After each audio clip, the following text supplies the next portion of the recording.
quiero vivir con Cristo, o si yo quiero morir con Cristo, quiero serle un testigo fiel. O yo quiero andar con Cristo, de mi senda es la luz, dejaré el perverso mundo y cargar aquí mi cruz. Este mundo nada ofrece, Cristo ofrece salvación, y es mi única esperanza, gozar vida eterna.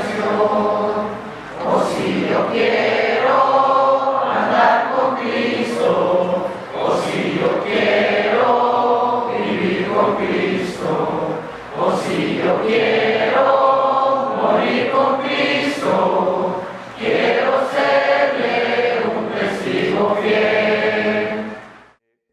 Le doy las gracias a Dios porque me da la oportunidad de pasar aquí al frente a presentarles el estudio de esta tarde.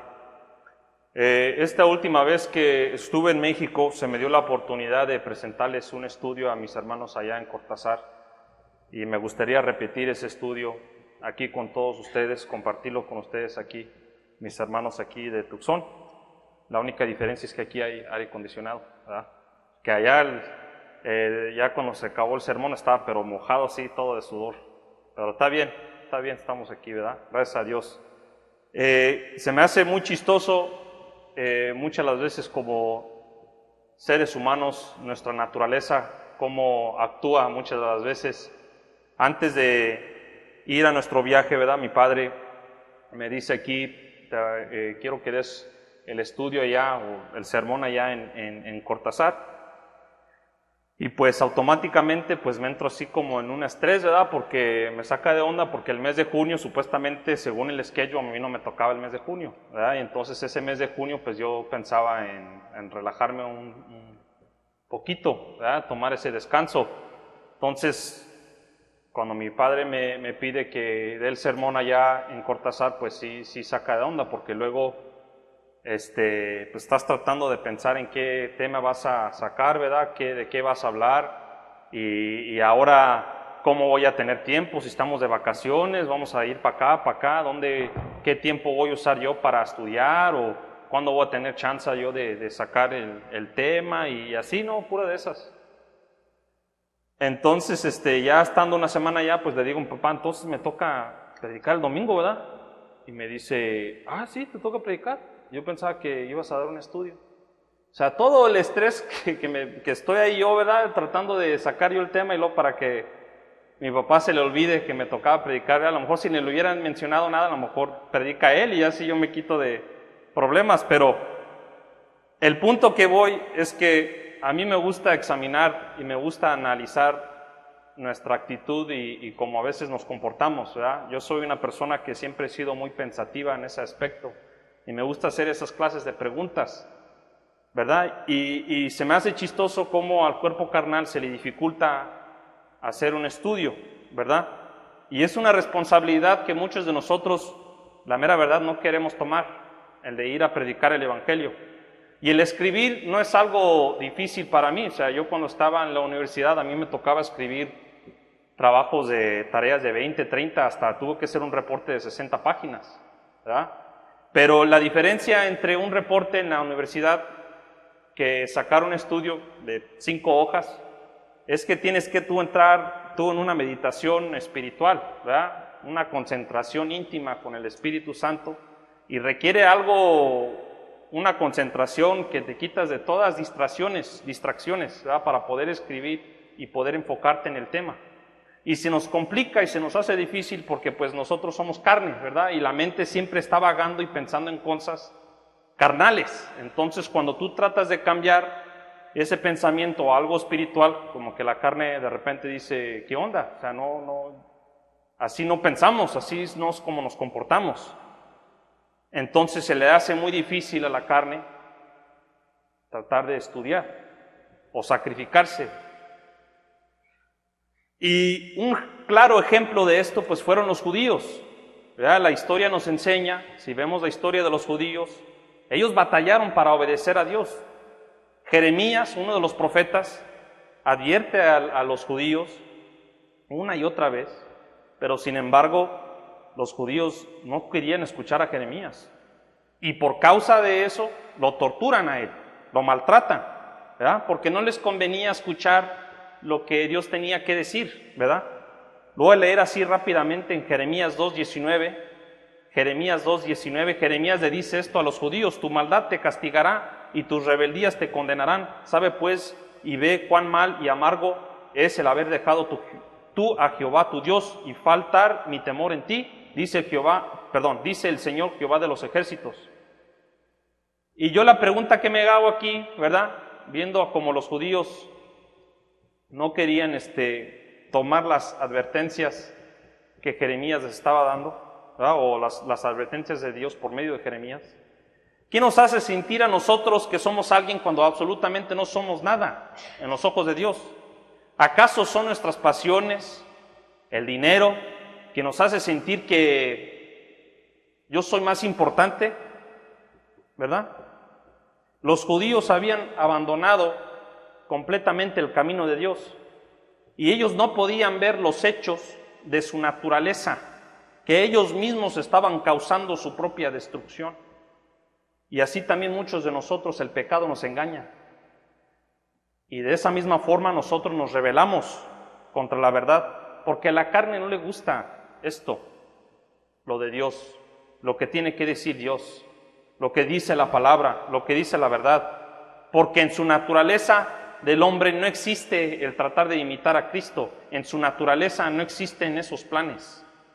También mismo en Jeremías 6:16, Jeremías le dijo esto a los judíos en Jeremías 6:16, así dijo Jehová: paraos en los caminos y mirad y preguntad por las sendas antiguas, cuál sea el buen camino y andad por él, y hallaréis descanso para vuestra alma. Mas dijeron: no andaremos.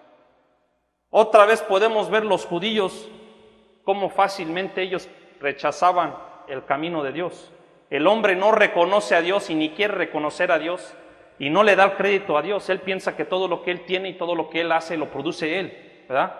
Y se le olvida que si no fuera por Dios, él no existiría ahorita. Uno de mis artistas favoritos, ¿verdad? Un diseñador de camisas, estaba leyendo yo su autobiografía, ¿verdad? De su vida, y él diseñando pues unos tenis que diseñó, y se muere en un accidente. O sea, hace 2 días estaba leyendo yo de su vida y él estaba tomando una entrevista y él muere en un accidente yéndose a Nuevo México. Entonces, el hombre no reconoce, ¿verdad?, que su vida es corta y puede caer en cualquier momento. Entonces, yo le puse ese nombre a mi tema, la naturaleza del hombre, ¿verdad? Y creo que en una parte es muy importante que nosotros reconozcamos qué es la naturaleza del hombre para poder crecer espiritualmente y poder madurar. Reconocer qué es lo que mora en mí y qué es lo que yo produzco. Conocer mis debilidades. Yo reconozco si el día de mañana yo me aparto de Dios, yo echo a perder a mi familia y echo a perder a mi hijo. Y eso yo sí lo reconozco muy bien. Ustedes no están conmigo las 24 horas, no saben lo que yo hago afuera de aquí. Ustedes nomás solamente ven una parte de mí. Y así muchos de ustedes, así estamos igual. Entonces, yo reconozco el animal que tengo dentro de mí. Y yo reconozco si el día de mañana yo no estoy aquí o no estoy estudiando, no estoy activo espiritualmente, yo voy a echar a perder a mi familia. Y voy a ser un mal ejemplo para todos ustedes. Entonces, uno reconociendo eso tiene que luchar, ¿verdad? Yo reconozco, ¿verdad?, que sin Dios yo soy absolutamente nada. Y así muchos de nosotros venimos, asistimos con muchas debilidades. Llevamos muchas traumas, muchos problemas, muchas adicciones, muchos malos hábitos, ¿verdad?, que batallamos en aniquilar. Es por eso que nos acercamos a Dios, o nos deberíamos de acercarnos a Dios, porque Él nos da las herramientas para poder superar esos obstáculos. También creo que es muy importante, ¿verdad?, y parte del crecimiento espiritual, el preguntar el por qué. ¿Por qué soy así? ¿Por qué mi naturaleza produce esas cosas? ¿Verdad? Yo me examino yo mismo no examino a los demás, yo mismo me examino y trato de buscar la respuesta, el por qué o cómo puedo cambiar, la solución a esa respuesta. Y creo que en sí también, padres, tenemos una responsabilidad de también animar a nuestros hijos que hagan esas clases de preguntas. Yo me acuerdo que yo les hice muchas preguntas a mi papá. Yo nomás porque nací en la iglesia no iba a ser muy fácilmente convencido. Y yo tuve mis preguntas. Entonces, cuando un padre no tiene la sabiduría o el entendimiento para contestar esas preguntas, esas clases de preguntas, el por qué, o por qué vinimos a la iglesia, o por qué el estudiar es tan aburrido, si tú no tienes esa sabiduría para contestar esas preguntas, vas a echar a perder a tu familia. Entonces, y esa sabiduría, ese entendimiento no viene así nomás de la nada. Uno estudia, ¿verdad?, para entender estas cosas y está convencido de lo que dice. La primera escritura que puse aquí está en Primera de Juan 2:15 al 17. Primera de Juan 2:15 al 17.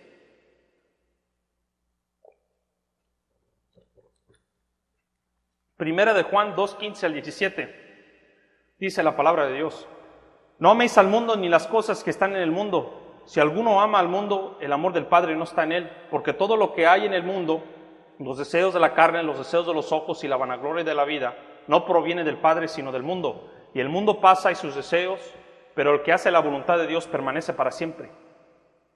Ahí nos explica exactamente qué es lo que produce el hombre carnal: los deseos de los ojos, los deseos de la carne, la vanagloria de la vida. Y dice la palabra que nada de eso proviene de Dios, eso no vino de Dios, sino eso lo produce el mundo, la materia.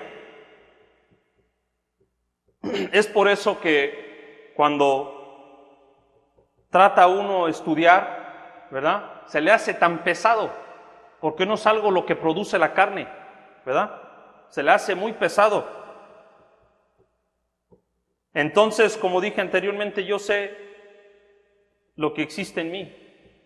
Y yo sé que quiero hacer el bien, pero en mí mora esta ley de la carne, del pecado. Pablo lo dijo muy claramente, ¿verdad? En Romanos 7:24 lo dijo muy claramente, dijo: miserable de mí, ¿quién me librará de este cuerpo de muerte? Y ahí mismo dice: yo mismo con la mente sirvo a la ley de Dios, mas con la carne a la ley de pecado.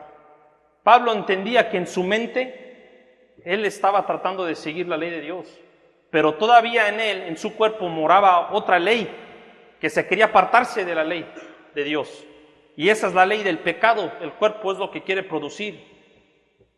Pero nuestra meta siempre debería ser que debemos tratar de dominar a este cuerpo carnal, ser reyes de este cuerpo, tratar de aplicar la ley todos los días, diariamente, no de domingo a domingo, sino todos los días, tratar de dominar a este cuerpo. Entonces, ¿cómo se puede hacer eso? Una parte para poder controlar a este animal lo podemos leer en Hebreos 12, 6 al 11. Hebreos 12, 6 al 11.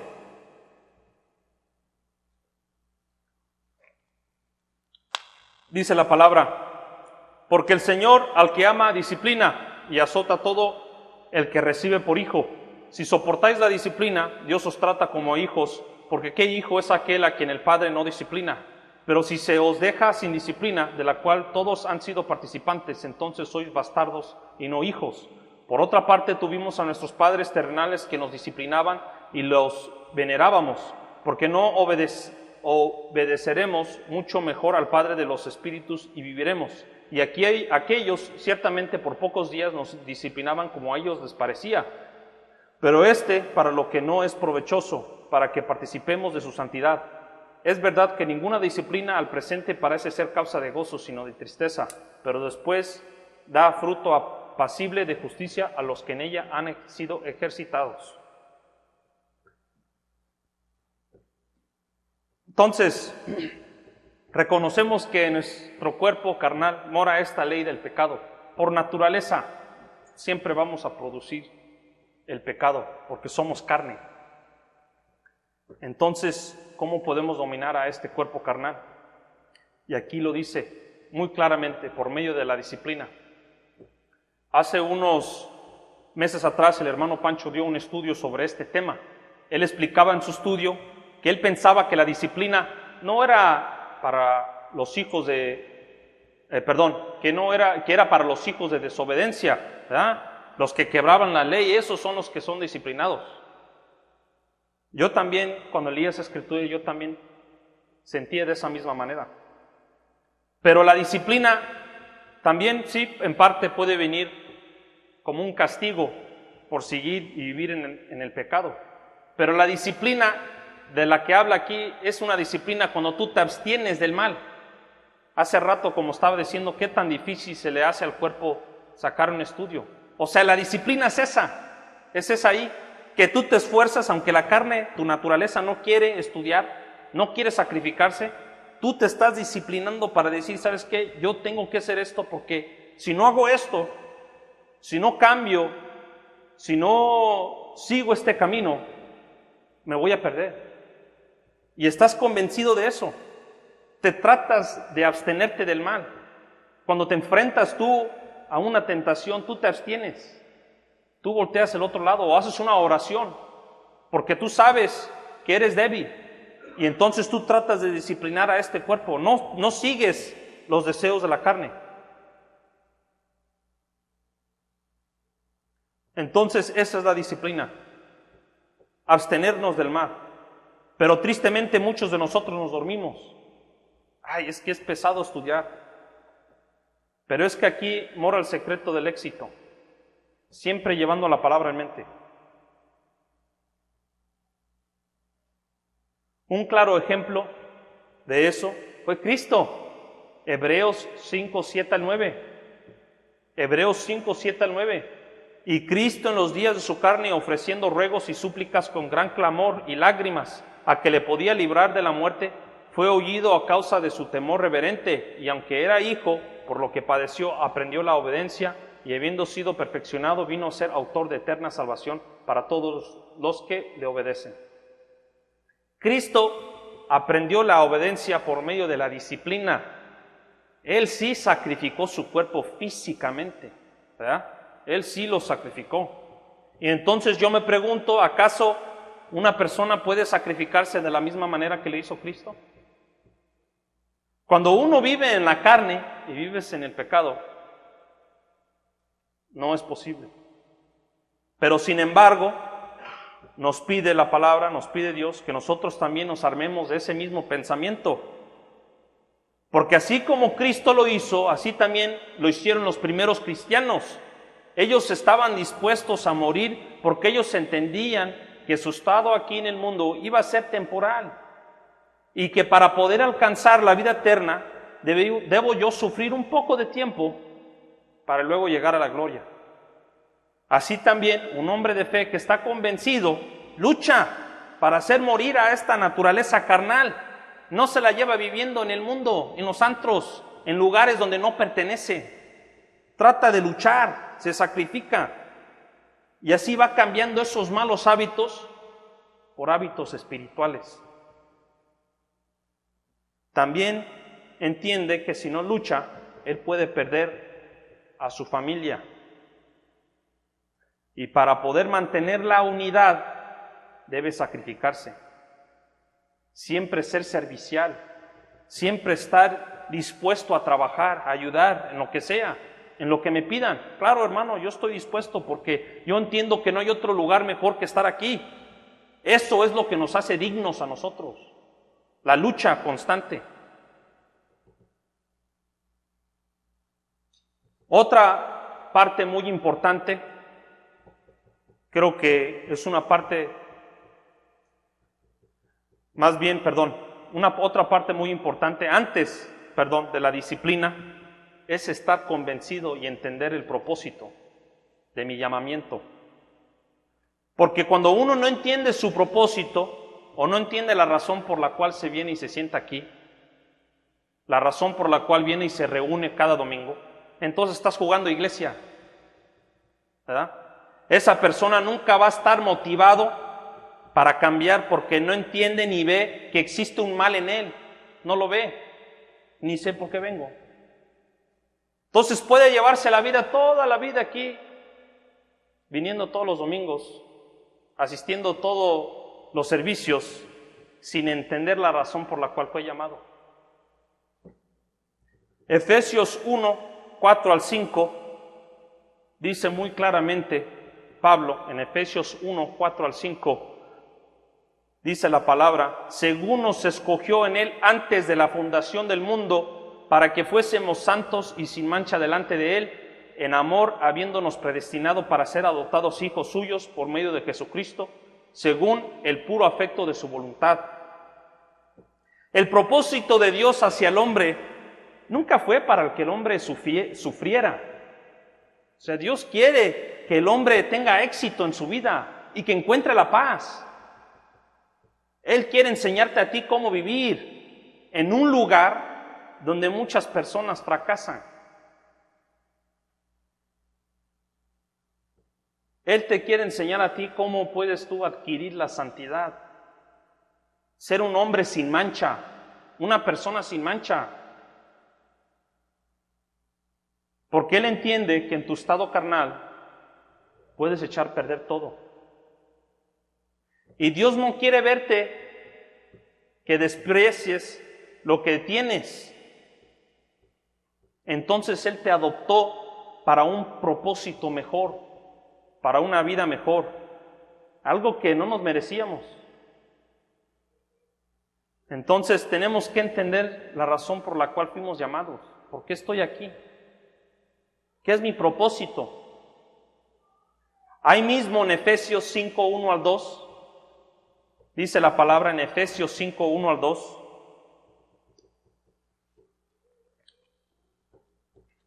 Sed pues imitadores de Dios como hijos amados, y andad en amor, como también Cristo nos amó, y se entregó a sí mismo por nosotros, ofrenda y sacrificio a Dios en olor fragante. Dice Pablo que seamos pues imitadores de Dios.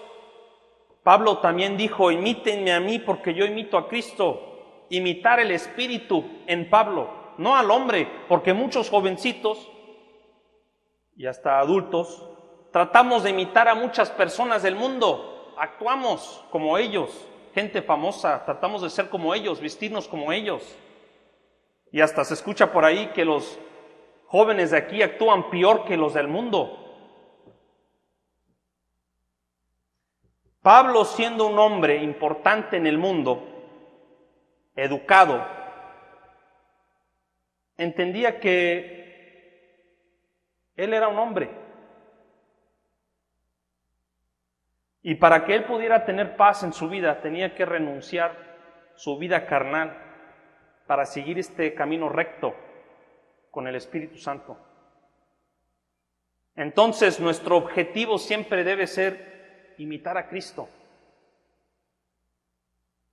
Porque en ese sacrificio es como una persona puede desarrollar ese amor.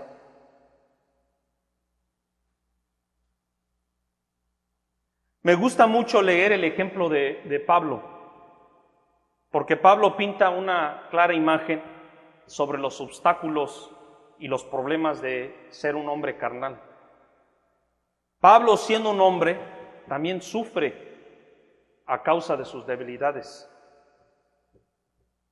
Una cosa que entendí, que me entristecí poco, fue cuando aprendí que nunca íbamos a alcanzar la perfección o ser maduros igual que a Cristo. Nunca vamos a ser perfectos, pero nuestra meta es tratar de alcanzar lo más que podamos, imitarlo a Él lo más cerca que podamos. Y claro que para muchas personas eso lo pueden usar como excusa. ¿Por qué voy a luchar yo para algo que nunca voy a alcanzar? ¿Verdad? ¿O por qué voy a predicar yo si soy peor? ¿Verdad? Muchos usamos ese pretexto para no estudiar o predicar, y hasta muchas personas usan esa excusa para tirar la toalla.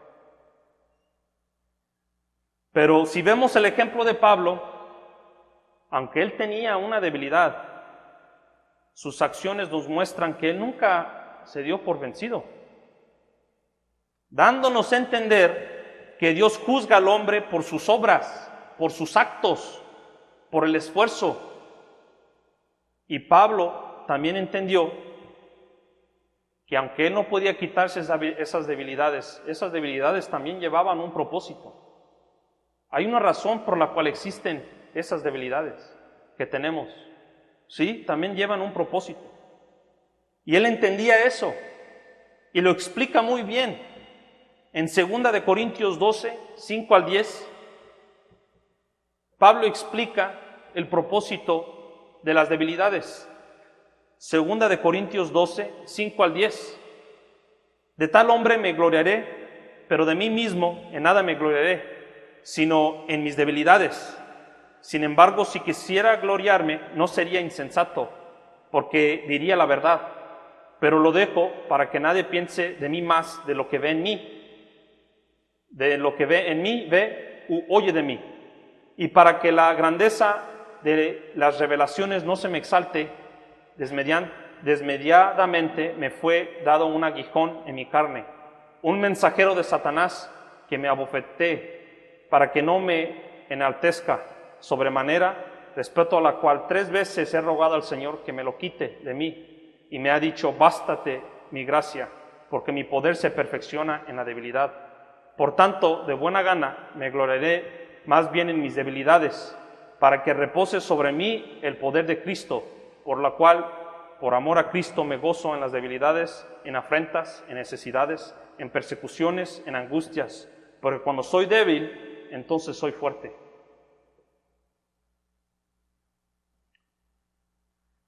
Una niña en mi trabajo me había preguntado: ¿por qué sufrimos? ¿O por qué sufre el hombre? Hermanos, el que no sufre nada, no necesita a nadie, ¿verdad? ¿A quién le va a pedir ayuda?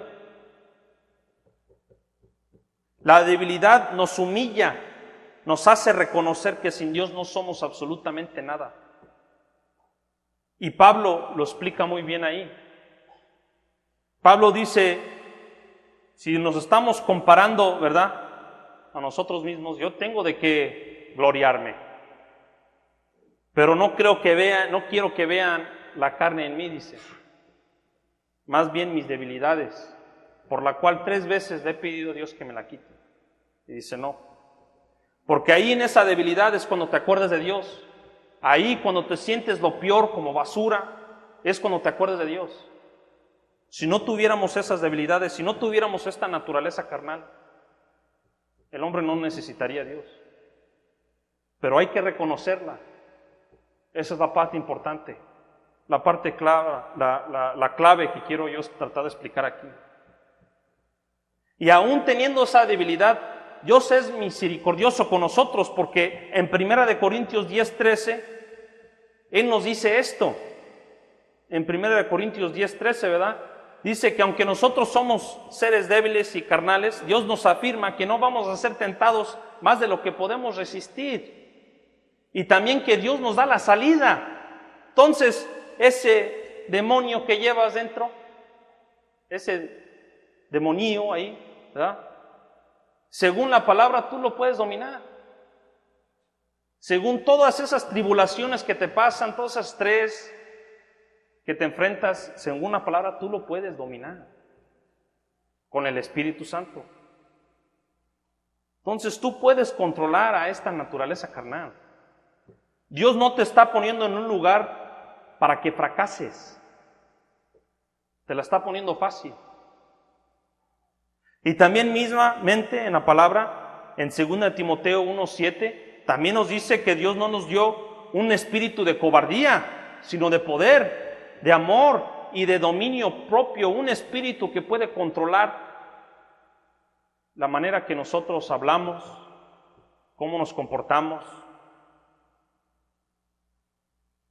Pero eso sí, es con la ayuda de Dios, porque uno solo no va a tener éxito. Pero Dios nos da la salida.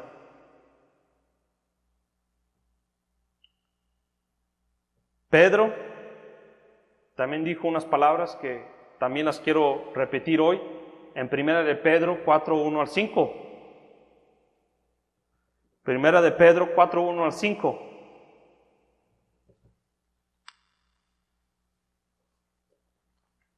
Dice, puesto que Cristo ha padecido por nosotros en la carne, vosotros también armaos del mismo pensamiento, pues quien ha padecido en la carne terminó con el pecado, para no vivir el tiempo que resta en la carne conforme a las concupiscencias de los hombres, sino conforme a la voluntad de Dios.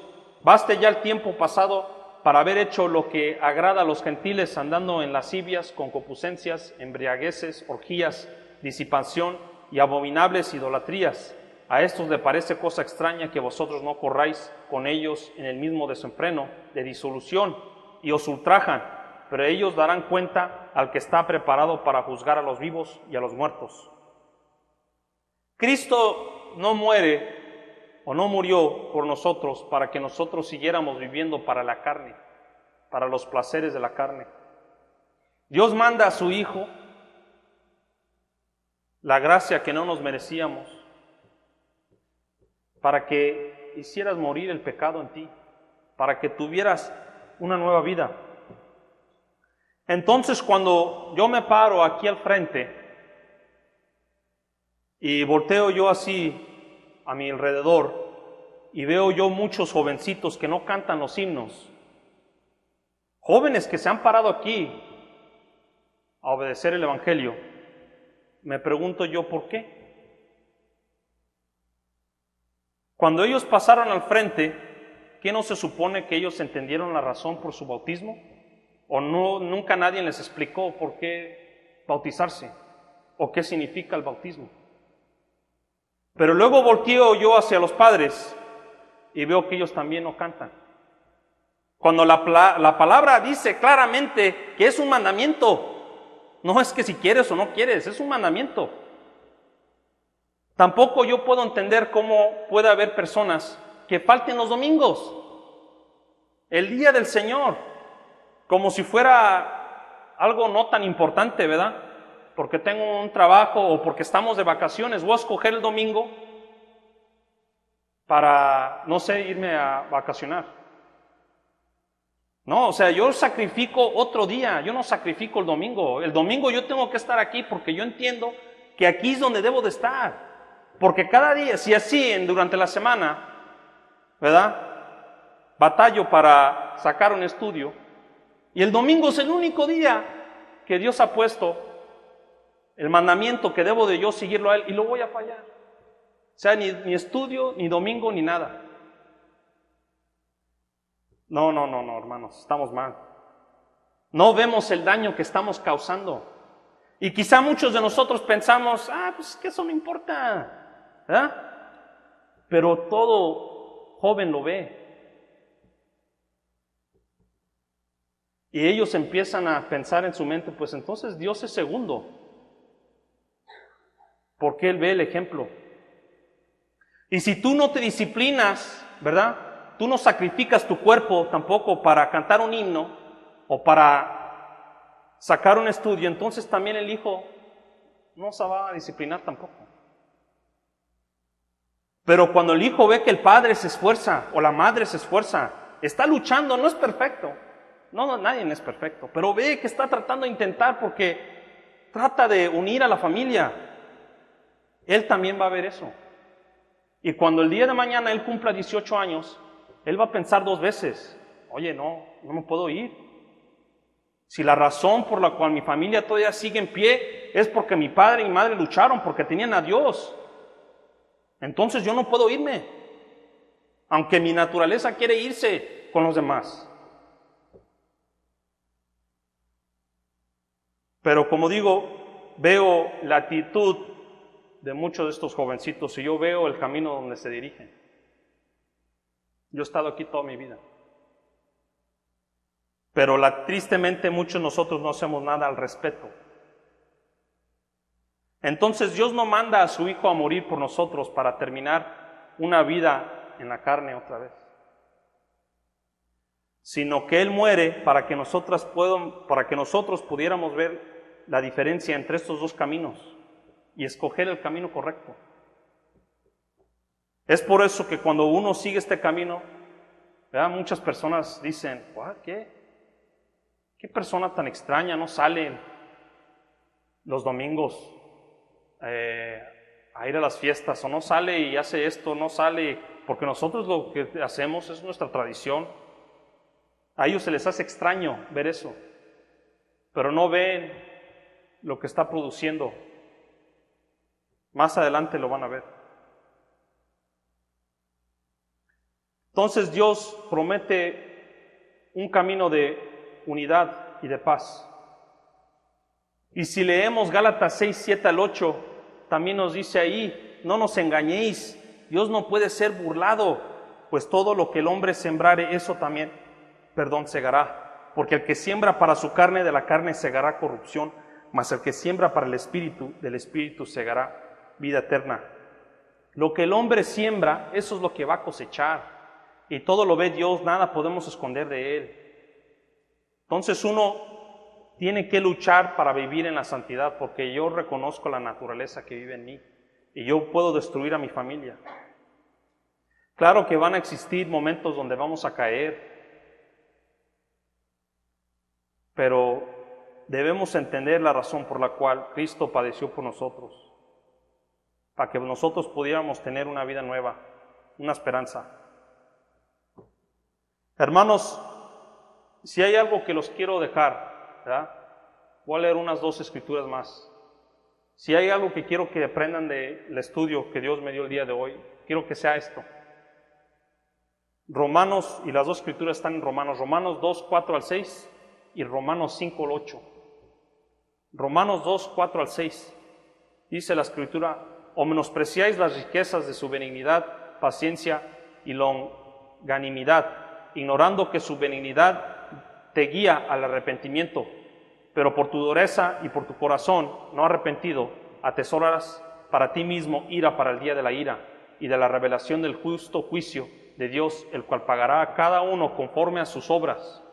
Romanos 5:8, mas Dios muestra su amor para con nosotros, en que siendo aún pecadores, Cristo murió por nosotros.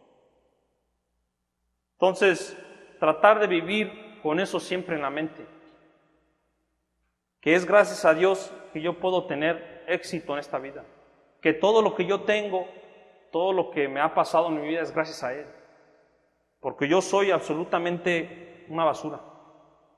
Y cuando hacemos una oración, que sea una oración sincera, no una oración donde nosotros decimos que Dios me escuche mi oración o que me perdone mis pecados para que esta oración sea escuchada. No, es una oración donde tú te encierras en tu cuarto y haces una oración íntima. Señor, perdóname, porque yo sé que te he fallado, hasta a veces con los mismos pensamientos.